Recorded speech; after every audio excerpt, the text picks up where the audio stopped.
Hey there, let's work through a problem that mixes up fractions, decimals, and square roots. Here's the question we're going to tackle today.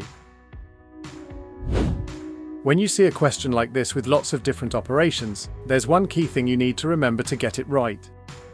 And that is the order of operations, which you probably know is BIDMAS or BODMAS. This tells us the exact order to do things in brackets first, then indices, then division and multiplication, and finally addition and subtraction. So, following BIDMAS, the first thing we need to deal with are the brackets.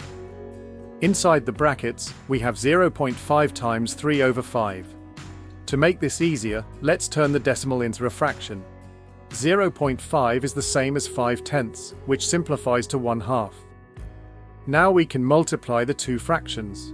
We multiply the numerators together and the denominators together. So, 1 times 3 is 3, and 2 times 5 is 10. That gives us 3/10. Okay, that's the brackets sorted. Next up in BIDMAS is indices. Square roots are a type of index. So let's work out the square root of 9 over 16. When you have a square root of a fraction, you can just take the square root of the numerator and the square root of the denominator separately. The square root of 9 is 3, and the square root of 16 is 4. So, we get 3 over 4. Brilliant! Now our problem looks much simpler.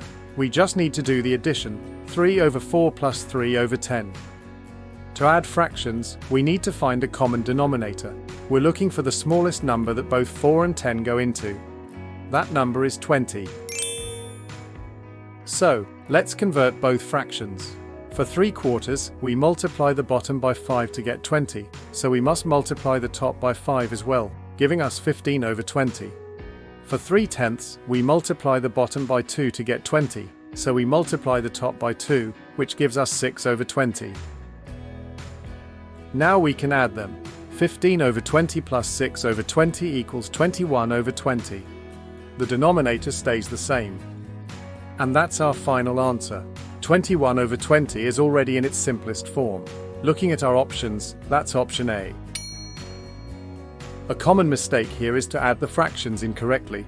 Some people add the tops and the bottoms separately, getting 6 over 14. Remember, you must find a common denominator first.